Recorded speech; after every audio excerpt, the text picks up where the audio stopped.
Počas horúcej vojny rozdelíme benzínové lístky za 3 dni. Čo ich... Pre Boha živého, ako je vôbec možné niečo takéto len tak bez rozmyslu rozdávať každému, kto ide okolo, bez akýchkoľvek pravidiel alebo aspoň štipky zdravého rozumu?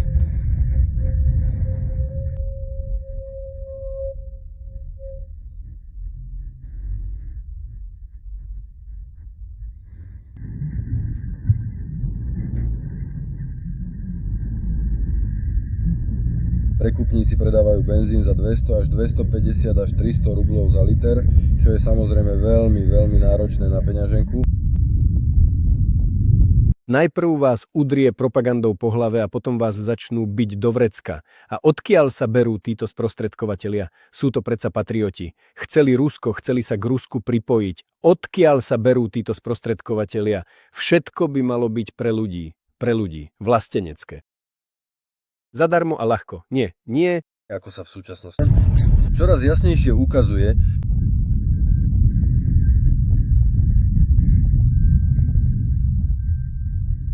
Chcel by som ďalší kilogram. Pyrotechniku som zobral, aby to bolo pekné, jasné a skvelé. Ak by ste išli autom po moste a niečo by tam niekde preletelo, pochopili, že máte na moste plnú nádrž a máte so sebou aj 100 litrov benzínu. A k tomu všetkému pridáme ešte ďalších 150 kg kvalitnej pyrotechniky, aby to celé vyzeralo naozaj veľmi pekne a hlavne, aby to bolo aspoň trochu efektívne a pôsobivé. Budete teraz jazdiť úplne pokojne a bez starostí, hoci práve teraz sa smerom na Krym tvoria nekonečne dlhé rady áut. V súčasnosti tam totiž chcú ísť úplne všetci, naozaj všetci tam teraz smerujú, aj keď je tam momentálne takáto mimoriadne zložitá a neistá situácia, ktorá mnohých ľudí odrádza. Nielen na Kryme.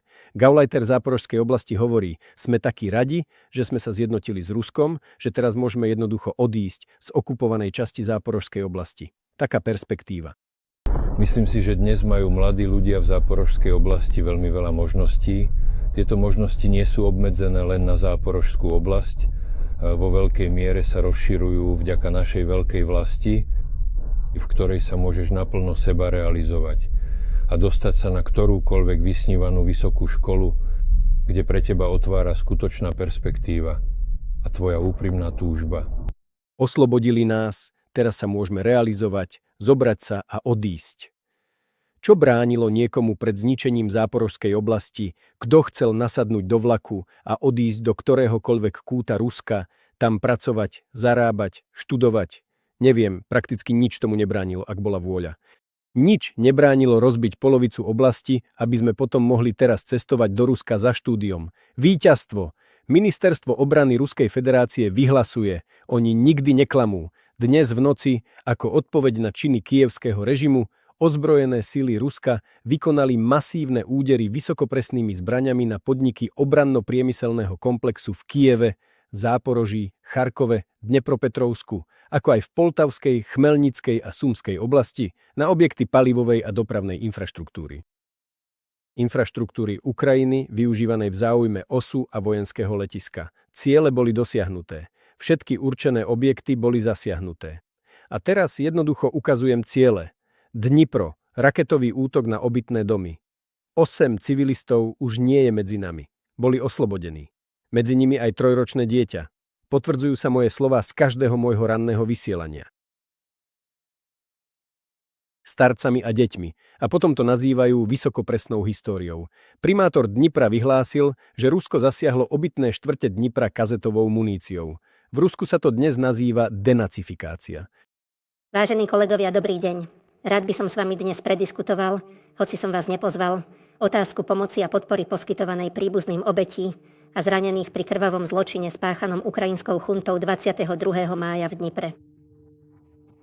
Sarabejsk. A Luhanská oblasť. Spomenuli Luhansk. Je to hanba Luhanska. Je to hanba Luganska, rozumiete? A mám otázku čisto nie o mne, ale o vatníkoch. Mojich vatníkových priateľov to zaujíma. A čo pomoc pre ostatných občanov, ktorí sa zúčastnili hnutia, ktorí sa rozhodli postaviť si domy vďaka vášmu hnutiu? Čo podpora pre nich? Dali im nové byty, dali im nové pozemky, poskytli im prácu, poskytli im normálne životné podmienky? Stravou, oblečením Ako to tam je, pomohli niekomu alebo ani veľmi nie? A čo je s útočiskami s rusky hovoriacimi vo viacerých mestách Ruskej federácie, kam lietajú ukrajinské husy navštíviť svojich príbuzných?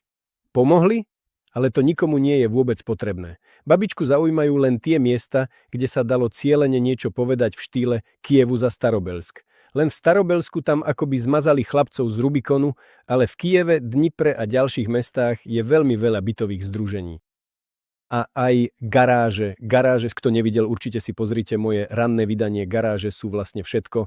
A ešte jeden moment ohľadom podpory. Človek mi píše do súkromnej správy, hovorí, že ide s manželkou do obchodu a tam dvaja je vidieť, že sa vrátili odniekiaľ, vedľa je vojenská jednotka, lebo nie sú v uniforme, sú roztržití a tretí prichádza na vozíku.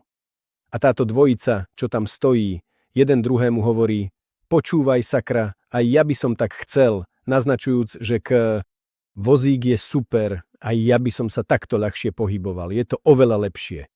Hovorí: a ja im na to vravím, ešte bude, veď si mladý. Manželka mi skoro odtrhla rukáv.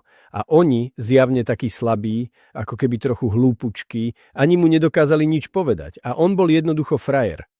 Smiali sa nahlas a dlho, ale najdôležitejšie je, že koniec je smutný.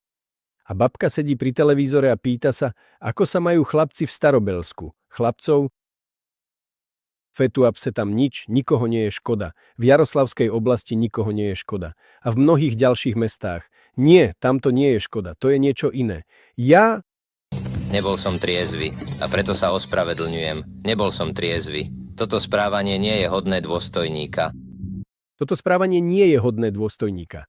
Tam sa generál Gurulev sťažoval, hovorí: otcovia moji, to som nebol ja. Nechcel som to. Nabúrali mi telegram a napísali pravdu.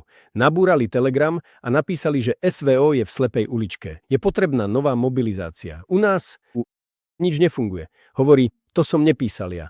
Nabúrali sa tam tí prekliati zločinci. Paša Durov ma nabúral a napísal takúto pravdu. Hneď ho pritlačili, generála Guruleva, výčitky. A on hovorí: to nie som ja. Odpustite mi, otcovia moji. Predstavte si, na akej úrovni to je. To znamená, že ani 2 riadky pravdy nemôžeš napísať. Hneď ťa kam? Pretože je to pravda. Zoberieme dedinu, kde žije len babka. Dedinu. Teraz sa problém zhoršuje, pretože armáda sa nedoplňuje. Niektoré jednotky sú vyčerpané na 2/3. Vieš, čo znamená dedina s babkou? To je dedina, v ktorej žije len jedna babka. Je nedostatok personálu a doplnenie nie je. A sú tam náznaky, že bude mobilizácia. A prečo nie je doplnenie? Kde sú záujemcovia? Kde sú všetci, čo chcú byť milionármi? Pamätáte si tú reláciu? Bola je. Kto stať sa milionárom? Kto chce byť policajtom? Tam mal Vasia Oblomov pesničku. Kto chce byť milionárom? Ako si záujemcov o to stať sa milionárom ubudlo. Ľudí je málo. Už ani babku z dediny sa nedá zobrať. Tam babky držia obranu. Ako v malej takmačke. Najhorší nápad v špeciálnej vojenskej operácii, ktorý sa môže stať, a tým už predvídam otázky o tom, ako to vidím. Najhoršie, čo sa môže stať, je, že sa rozhodnú, že musia obsadiť celý Donbas a začnú mäsový útok na túto mestskú zástavbu Slaviansk, Tormotorsk, Druševka. A tam je súvislá línia opevnení, tam sú doslova zakopaní, v podstate je tam 10 avdiživiek. Teraz si predstavte, aká úroveň vymazania čaká ruskú armádu, ak sa predsa len rozhodne dobiť Doneckú oblasť až do konca. Dokonca aj Paša Gubarev napriek svojej intelektuálnej obmedzenosti hovorí veci, ktoré sú úplne jasné všetkým normálnym ľuďom. Hovorí: všetci padneme. Už máme dosť masových hrobov medzi vlastnými sviňami. Tam to bude jednoducho jednosmerka, jedným smerom, do jednej hlavne. Ako keď Volodku zobrali za garáže. Tam sa dá položiť 1 000 000 ľudí. A to bude zlá myšlienka. Ak by sa začalo spevňovať opevnenie... Poviem vám tajomstvo. Zlý nápad bolo v podstate začať vojnu. A obzvlášť, toto je poznámka špeciálne pre zaťatých, keď nevieš používať kalkulačku a nedokážeš si spočítať, či bude dosť síl, či bude dosť prostriedkov, či bude dosť zdrojov. Spevňovať sa na súčasnej línii, to by nám asi v zásade vyhovovalo. Ale ak by sa rozhodli dotlačiť Donbas, aby potom mohli podpísať hanebnú dohodu a vyhlásiť ju za víťazstvo. Ale to je celkom možné. A sami nemôžu vyhlásiť víťazstvo len tým, že bránia Donbas a celý Donbas neovládli, to sa mi zdá pre nich trochu trápne. Samozrejme, že je to trápne, pretože každý vatník im to bude vyhadzovať na oči a hovoriť: počkaj, veď sme v horúcej fáze plánovali všetko za 2-3 dní a tu nedokážeme zobrať ani Donbas a ani ho nezoberú. A čo si myslíš, pomôže mobilizácia radikálne zmeniť situáciu, alebo vôbec nejako nepomôže? No práve toto, Paša. Viete, človek by ho najradšej cez obrazovku vyboskával. Samozrejme, že to nepomôže, ani keby vyhlásili mobilizáciu a zdvojnásobili počet vojakov. Chápete? Zákopy a tie obranné systémy, aj keď zvýšite počet miestnych útokov, počet dronov, sa tiež každým dňom zvyšuje. Práve preto sa snažia útočiť na garáže, myslia si, že Ukrajinci sú v garážach. Schovávajú krabice s dronmi. Vôbec nejakým spôsobom. To v podstate znamená, že celkový počet nasadených príslušníkov nebude mať žiadny zásadný vplyv na ďalší priebeh špeciálnej vojenskej operácie. Ani na samotnú stratégiu a taktiku prebiehajúcich bojových akcií. Čo je najzaujímavejšie, zetníci tvoje slová radostne potvrdzujú. Čo sa týka obmedzení, u nás dokonca aj hojdačky obmedzujú. Hojdaj sa ako treba, pevne a nekoruj.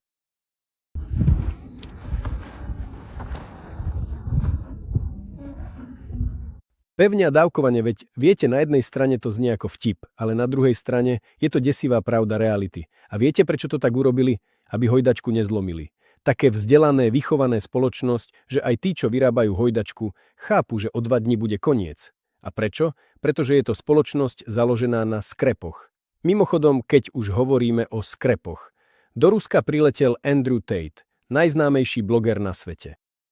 Mizogín, ktorého súdili za drzé správanie, znásilnenie, obchodovanie s homo sapiens a zneužívanie neplnoletých. Odtiaľto rastú všetky tie Epsteinové korene. Takýto bloger, športovec priletí a hádajte kam? Do Ruska, správne. A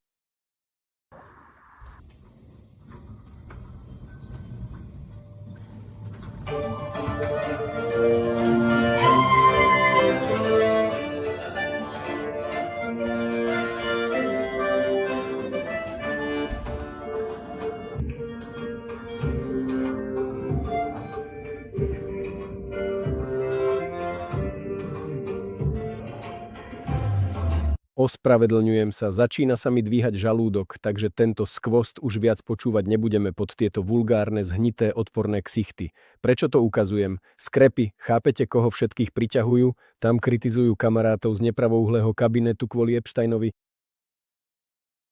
Za ostrov, ale kto tam dodával všetku túto akciu? Kto to rozbiehal? Kto ich školil? Súdruhovia. Tu sú všetci. V dnešnej dobe všetko najodpornejšie, čo na tomto svete existuje, priťahuje Kremel, skupuje všetkých. Bloger, ktorý učí nenávidieť ženy, správa sa k ním určitým spôsobom, aj keď má v niektorých iných otázkach správne názory, priťahuješ na seba tú najodpornejšiu špinu len preto, aby dať peniažky, pomôcť, niekde povýšiť ako pri Epsteinovi, niekde potom natočiť videá. Všetko najskazenejšie, najodpornejšie, najvulgárnejšie, ale pritom v televízii budú pre stádo rozprávať o hodnotách.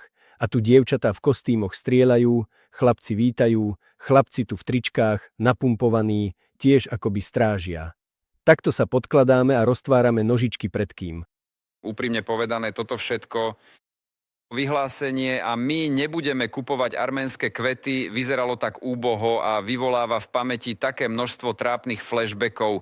Ospravedlňujem sa vám, vážení diváci a poslucháči, ešte aj za to cudzie slovo, že to sa ani nedá rozprávať, ani nahlas vysloviť. Naozaj tu chodíme dookola s touto fitoptérou, s týmto moldavským vínom a so všetkým ostatným, namiesto toho, aby sme urobili presun 500 výsadkárov a v podstate zmeniť moc v Jerevane. Ospravedlňujem sa.